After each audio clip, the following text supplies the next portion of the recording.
Okay, I was bankrupt selama 7 tahun. And actually, it started lama dah lah actually. Masa zaman muda-muda dulu. I was very naive. Tapi memang I jenis yang akan, kalau ada apa-apa loan, I akan bayar. Tapi tiba-tiba satu hari I dapat dia surat. Satu lawyer ni dia offer dia punya servis untuk bantu I. Macam apa salah tiba-tiba ni kan. Lepas tu rupanya I tengok kat belakang tu dia ada attachment. Satu macam keratan dalam paper kan. Macam notis pemberitahuan ataupun macam ada tindakan lah against me daripada satu bank yang katakan I ada some issues dengan diorang lah. So they put your name in the newspaper? Ya. Tu memang cara bank apa? Bank collect apa? Hutang So tak pastilah macam mana kan dia punya whole thing. Tetapi what I know is nama I memang keluar kat dalam paper. In the newspaper? Newspaper. Your name at a... My detail bank apa yang macam nak ambil tindakan against me semua kan. Ada dalam paper and dia photostat lah benda tu. Dia letak attach dengan dia punya surat tu. So, bukankah benda tu memalukan orang tersebut? Well, memang malu lah kan sebab kita, okay, because I ni jenis yang memang kalau boleh loan setiap bulan bayar. Tu I terkejut bila tiba-tiba I dapat surat tu. And bila I tengok attachment tu daripada bank sekian. Saya bila masa dia ambil loan dengan bank ni kan? I tak ada pun ambil loan dengan bank ni. Baru I teringat, lupanya I adalah sign something sebelum ni. It was actually untuk business loan. Which was not my business. It was not your business? Not my business. Tapi I bantu orang lain untuk... I pun tak sure. Okay, macam ni lah. I memang seorang yang sangat-sangat naif masa tu. I jenis yang sangat percaya orang minta tolong ke, orang minta I sign ke apa-apa pun, I sign je tapi I tak ambil tahu. Because I just letak sepenuh kepercayaan. So dari segi saving saya sendiri pun, I tak ada macam kata, kalau orang nak pinjam duit, okay, I bagi. Tapi tiba-tiba bila I dapat surat tu, I macam terkejut lah. Ada masalah ke benda ni sebenarnya? I tak tahu langsung. So bila I dapat tu memang satu, I terkejut. Okay. And kemudian, tak lama lepas tu, I punya bank account kena freeze. Berapa lama antara dapat surat yang lawyer offer service ni sampai your accounts, all your accounts got frozen? Sebab bank account ada satu je pun. Okay, so berapa lama? Okay, exactly berapa lama tu tak ingat lah exactly kan. Tapi tak jauh lah. Mungkin dalam sebulan tu juga. Oh, the same month? I think. Because I tak apa ingat. Tapi tak jauh lah. Okay, because lepas tu, bila bank account kena freeze, I kan ada kerja hakiki. Correct. I dapat my gaji semua masuk account. So, bila bank tu kena freeze, susah lah kan duit nak masuk. So, I kena pergi dekat my HR, payroll minta dia bagi, cash check lah. Untuk I cash in and then bawa keluar duit. You know, was it tough for you? I mean, okay. Erin, you are a public figure. Dikenali on TV. Tapi masa tu tak ada siapa tahu. I memang jaga. Memang very close. Tak bagi tahu siapa pun pasal benda ni lah. But your HR found out lah. You had to tell what I said was I had an issue with my bank account. Okay. So okay. They accepted that. Okay. Because I pun masa tu belum bankrupt lagi. I just knew I had an issue tapi belum bankrupt. Okay. So dia bagilah check for a few months lah macam tu. Cash check. Okay. Macam tu lah. So macam masa tu I dah mengang jugalah kan. Macam apa hal ni kan. Because I try to be as orang kata baik as possible in terms of nak jaga credit score pun semua kan. Yeah. So bila I terpaksa go through that trouble nak kena cash gaji sendiri. That time I dah macam buat lah marah kan. So to cut the story short, tak lama lepas tu pergi mahkamah, dijatuhkan terpaksa bankrupt lah. Dijatuhkan bankrupt. What is the threshold for a mahkamah to tentukan you got to be bankrupt? Bukankah sebelum apa istilah bankrupt ni, bank tersebut pernah tak cadang macam installment punya settlement ke? Okay. Ataupun apa? Ada tak cara lain sebelum declare bankrupt? Okay. Sebab loan ni bukan I ambil. Orang lain yang ambil. Okay. And orang tu yang memang I percayalah. So as I said, I naif, I sign je apa benda semua kan. So I punya nama ada dalam loan tu. Okay. Tapi yang itu business loan tau. So siapa yang buat business tu, berapa banyak yang dia dah bayar, or apa dia punya installment plan kepada bank, I tak tahu apa-apa. You never found out? Nope. Bank tu tak pernah share? Nope. Lawyer pun tak pernah share? I tak ada lawyer. So you had to just face it? Face it. Damn. So because it was a business loan. Okay, masa tu it was 2017 kot. Ada AKPK. I'm not sure if you know AKPK. APK tu apa? Agency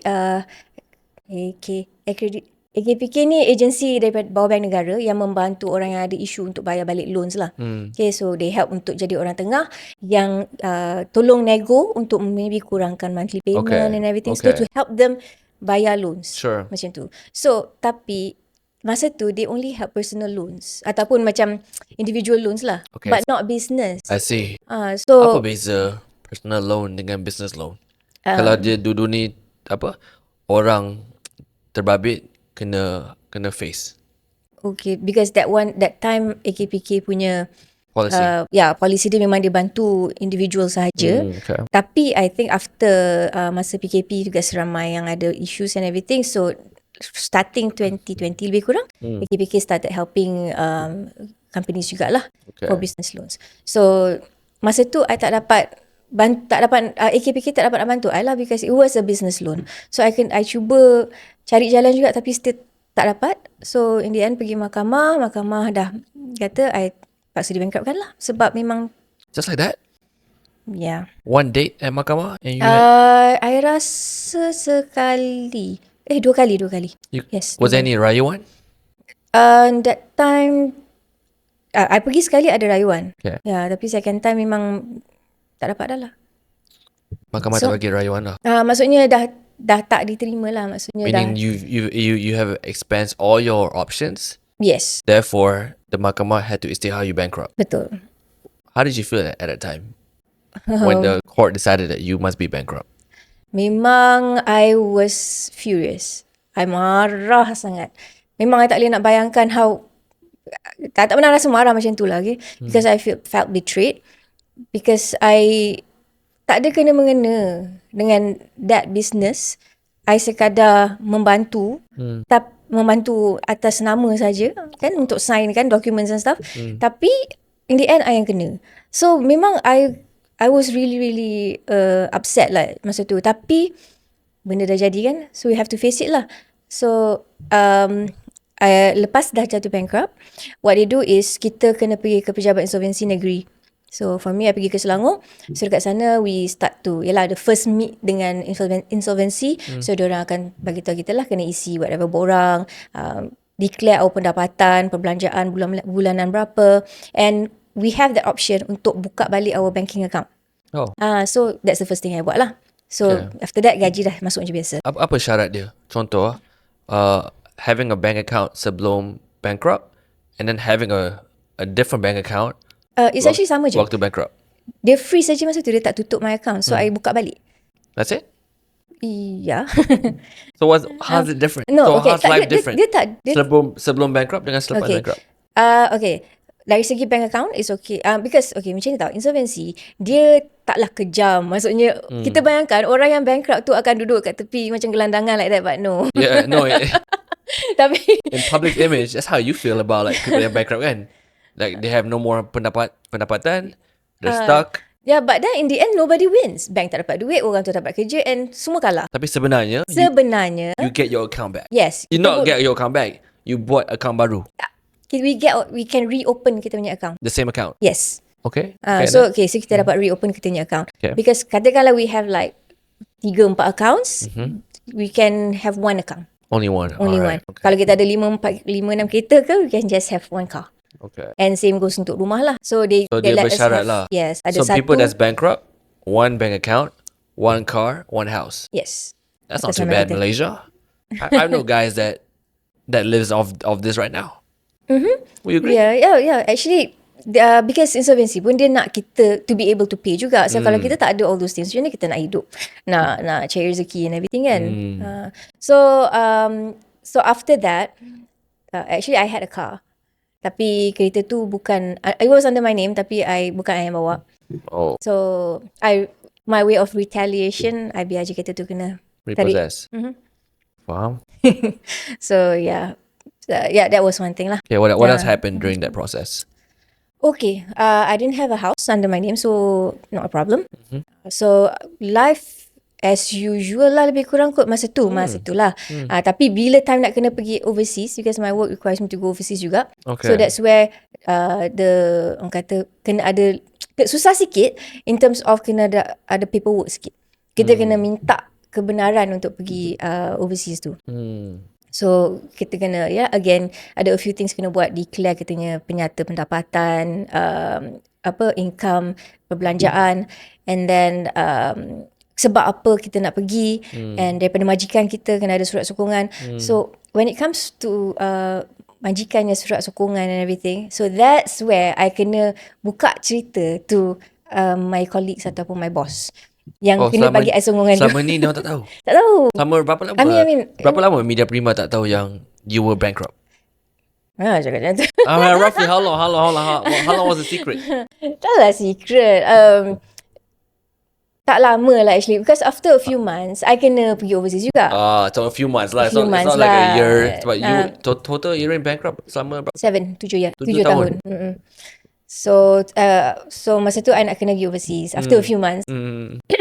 So I kena minta my boss untuk bagi surat sokongan. It's not just a simple surat tau. Dia kena isi, dia kena bagi penyata bank dia lah. Dia kena ada guarantor. So I kena buka cerita dekat my boss and my colleagues lah, siapa yang I minta tolong tu, untuk to help me out.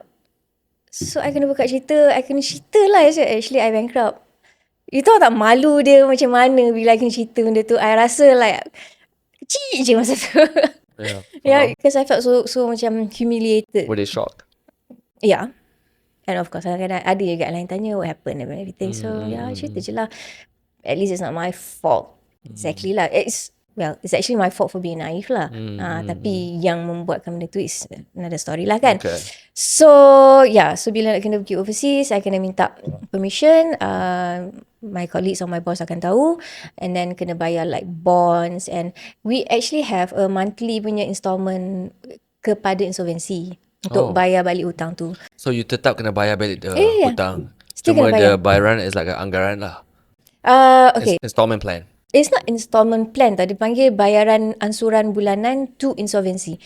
Okay, so the bank, insolvency kat tengah-tengah, and it's us. So whatever payment yang kita nak kena buat is through insolvency. Okay. So insolvency akan tanya masa our first meeting tu, berapa yang you nak bayar per month yang you boleh bayar. So memang I minta yang paling minimum lah.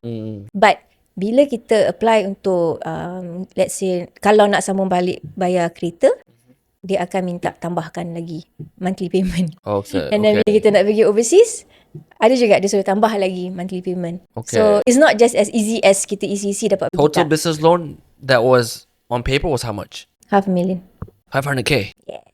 So if you don't mind sharing, how much did you have to pay to the insolvency setiap bulan roughly? Anggaran. Okay, dia start I mean memang minta paling minimum. It started dengan 100 and slowly dia naik to 300 and then before I was released, masa tu was 600. So you had to pay 600 setiap bulan? Yeah. Sampai juta tu settle ke macam mana? Sampai I was released. Actually Apa dia punya benchmark for release? Berapa you kena bayar? dia tengok our income, perbelanjaan and balance tu berapa, and ada a percentage lah. Roughly? If you don't mind sharing? 10% lah lebih kurang. 10% of 500K?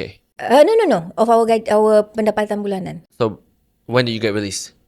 7 years. Okay, I dapat pelepasan automatic tau.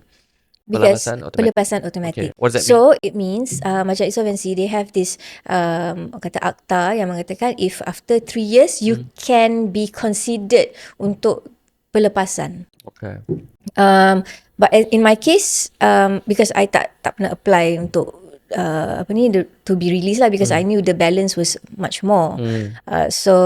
But after 7 years, suddenly I got a letter saying that okay, you dapat pelepasan automatic. The reason antara why siapa yang dia tengok ataupun yang dia consider untuk bagi pelepasan automatic ni is satu, kita dah serve like more than 3 to 5 years lah. And then secondly, we are a good bankrupt. Maksudnya kita You pay on time. Yeah, we pay on time. Tak pernah miss. And then memang kalau if they ask for anything ke, penyatu bulanan or whatever, kita bagi. So tak ada buat hal lah dengan insolvency. Okay, So yeah, we've been good. So that's how they consider Alhamdulillah. lah. So Yes, after 7 years, 7 years. finally, you are no longer bankrupt. That's right. So even though every month I kena bayar insolvency, even though hutang tu is not my hutang, but I just did it anyway because I knew in the end, you know, they would look at how good you are lah. Wow. Wow, Erin, congrats.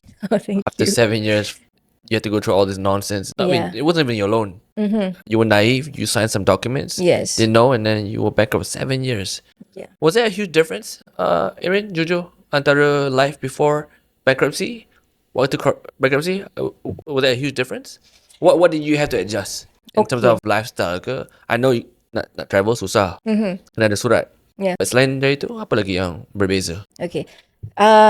In terms of my naiveness lah, that's one thing. I rasa very obvious. Kalau sebelum bankrupt, I was very naive. I macam tak kisah sangat pasal income. I rasa macam ada EPF tu sudah cukup. Yeah. Kan? But masa bankrupt tu, I started to macam kata gain more knowledge about, you know, the importance of to jaga my credit satu. Although masa tu dah tak nak buat apa kan. But I kena kata, what I did was that time, okay, before bankruptcy kan, sebenarnya I was actually struggling juga in terms of my monthly payments, apa semua tau. Tapi lepas bankrupt, semasa bankrupt, because I dah biar kereta I kena tarik, so lega sikit lah in a way. And then monthly payment ke apa ke semua pun it's already fixed. So in a way, masa bankruptcy punya period tu, it's actually lagi lega sikit compared to before. Okay. But yeah, along the way, dalam 7 years tu, yalah, I gain more knowledge apa semua. So eventually bila dah, after dah habis bankrupt ataupun dah dilepaskan, so that's how I try to macam build balik. Be more financially responsible. Oh yes. It was like a crash course of 7 years. Yes. It was even though it's not your fault. Even though it's not your fault, but you had Yeah. like a crash course of how to be financially responsible. That just taught you, would you say? Yeah, pretty much. Because satu, because I punya savings semua kan dah gone. Even my ASB pun semua dia dah kosong. When you're bankrupt, they take everything. Yes. Anything under your name. ASB, whatever's in your savings, they take it all. Yeah. Damn. Yeah. So okay, it is scary. Yes. Guys, no joke, guys. I thought Kat fikir, okay lah, tak ada beza sangat. Tapi they take everything away from you. Yeah. So you have to build back from zero. Pretty much. Tapi luckily, Erin, you had a good job. You still have a good job. Yes. Alhamdulillah. Berapa tahun total dalam Mitra Prima? 21 years. Wow. Shira, 21 years in a company. That's what you call apa? Dedication, Loyal. loyalty. Yeah. 21 years in Mitra Prima. But at least you have that sort of like your foundation. Yeah, pretty Kan? much. It's like your safety net. Betul. Because even though masa PKP and everything, everybody had tough time kan. But alhamdulillah, I still, you know, had my job and I can live as usual juga lah that time. And difference lagi satu yang I nak share lepas pada bankruptcy, because I'm financially more, orang kata literate sikit lah. I'm not saying that I'm terror sangat kan. So I try to build back my credit lah, because I know the first year tu, after kita dah release, the first year tu you nak buat apa-apa loan pun memang still cannot lah. Okay. Kan, you still very merah kita punya CPOS apa semua. Yeah. So what I did was I cuba juga apply credit card. Even though kena reject, I think I kena reject like 7-8 times juga lah. Different banks. Different banks. Oh, dear. Same bank, different bank. I tried a few times. Yeah. Kena reject. Because I knew credit card is the easiest to start with untuk kita build our credit score. Bounce back, yeah. Yeah. So, and it's been, okay, berapa tahun dah? Just over setahun setengah, or about setahun setengah dah lah. So, a few months ago, I managed to get my first car. Wow. And my credit card. Alhamdulillah. You had to build back everything from scratch. Yes, betul. What was that like, Erin? To build back your life from, I would say zero. Almost zero, right? Yeah, almost A few zero. months ago, you had your first car back. Yeah. How did you feel when you got your first car back? Okay. It's actually my official first car lah, because before this I had cars under my name tapi it wasn't mine. So this one is actually mine. Erin, you seem to be a very nice person. Loan was not under you. Cars was not under you. Yalah. Semua what under to your do? name, but someone else drove the car. Yes. That's why I bagi orang tarik je, so I don't care. Okay. I think I know where we're going, but we're not gonna go there. Okay, yeah, never mind. So anyway, Okay, so you got your first car I got my first car, just yes. recently, Yeah, 3 months ago. 3 months ago. Yeah, so Congrats. because thank you. So because I got my first car with the same bank pun, they gave me my first credit card. So yeah, I got Can you two say the things. bank name or no? Are you allowed to? Well, kalau dia nak sponsor you, tak kisahlah. Which bank? Which bank? Bank Muamalat. Bank Muamalat. There we go. Yeah. Let's hopefully we submit an email looking for a sponsorship for our podcast. Islamic juga. Bank Muamalat. Okay, Bank Muamalat, if you're watching this, you can sponsor our next podcast. So they gave you Yeah. they gave you the bank loan for the car, Yes. and they gave you a credit card. Yes. Alhamdulillah, that's good. Yes. I mean, you 21 years in Media Prima, you're a solid apa? Career, Contributor and career. Safe for me it's a safe client. If I was a bank, 21 years in Media Prima, EPF's also, you're a safe client. Yeah. Actually tak senang tau actually untuk dapat bank to bagi I car loan because actually dah ada a few yang reject juga before that. Yeah, but alhamdulillah lah. Bank Muamalat made it happen. Yeah. Congrats. Yeah, and I've been good so far. Alhamdulillah. Alhamdulillah. Alhamdulillah. Sorry, Erin, your waktu when you were bankrupt, in terms of family lifestyle, was there any sacrifices you had to make? Ada apa-apa yang Erin terpaksa ubah ataupun life went as usual? Lifestyle as usual lah, actually. Tapi what I try to do is I try to because in terms of income lah, because I in order to build my savings, I need to have more income juga. So I try to macam buat content and everything. So yeah, because I have a son who's autistic. Okay. So he is my rezeki lah. Alhamdulillah. Right, yeah. So yeah, I do a bit of sharing on social media. So because of people like to tengok dia punya content. How old is your son now? He's 16. Okay. Yeah. So because of him, so rezeki masuk lah juga. Alhamdulillah. Yeah, alhamdulillah. What would be your tip for rakyat Malaysia kat luar sana yang mungkin tengah lalui fasa yang mungkin nak bankrupt, akan bankrupt? What would be your tip? Okay. First, pergi ke AKPK. They are AKPK. Yes, AKPK. If you have trouble nak bayar loan, ada termis ke apa semua, AKPK is the first agency yang boleh tolong you before you bankrupt lah. Because ada orang fikir if you you jumpa AKPK tu it's like you bankrupt. No, it's totally different. AKPK They're supposed to assist you. Yeah, assist you and save you from bankruptcy. So before that happens, AKPK will come in and help you lah. They grab your hand first. So that's one thing. Okay. And kedua, they need to be aware about what they sign. Jangan seperti sign apa-apa guys. Yeah. Even family members ke, orang kata family members siapa nak tolong kalau bukan family, but you still need to baca betul-betul and what you are signing for lah kan, and what are the consequences kalau something happens. So that's one thing, because when I did my sharing macam ni, ramai yang bagi komen yang cakap, mak dia dah bertahun-tahun jadi guarantor untuk sekian-sekian. Mak dia housewife aja tapi bankrupt because of this one. So it's not uncommon lah.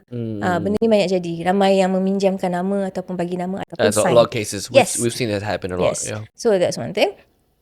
And yang ketiga, I know kalau macam those yang baru dapat kerja, Gen Z ke apa kan, they might be excited nak beli their first car ataupun first house and everything. I would say jangan terburu-buru sangat. Maksudnya take it slow, tak payah kejar Honda terus. Maybe start with Lisa or something. Hey, the previous podcast we were just talking about that. Like apa peer pressure on social media. Sebab semua orang dengar cerita awet suka Honda, dia akan paksa diri dia untuk beli Honda. Oh, jangan. Padahal tak mampu. I mean, hujung bulan you're going to be tight on funds. Yeah. Semata-mata sebab you nak drive Honda to make someone else happy. Yeah, betul. Right? I always tell people do something that make you happy. Betul. If you're happy with a Myvi, by all means drive a Myvi. You know what I mean? Yeah, tak perlu please other people. Because a car, as long as it can take you from point A to point B, that's the main thing lah. Priority Ejen lah baru kan. ni nak bergaya. Yeah, so tak boleh lah. I mean, if you're doing it for the social media, because sometimes social media pun akan bagi kita pressure juga. It's Yeah. like, dia dah ada kereta tu, I pun kena ada. Takkan? Comparing people, Yeah. not just social media. I feel like even raya. I think in our yeah. culture, every raya, every family try to compete. I don't know now lah. Tapi zaman dulu, every family try to compete to balik kampung with the newest car. Did it happen for you? Yeah. Nah, I mean, I think it's like a I culture, pernah dengar lah. right? Yes. You know, we want to come with the newest car, newest bags, newest everything lah. Yeah. Gelang full of emas. Yeah, You so know what I mean? datang raya letak beg atas meja. Yeah, it's So, just yeah. unnecessary pressure for yourself. Betul. So, betul lah apa yang Mak Nur cakap.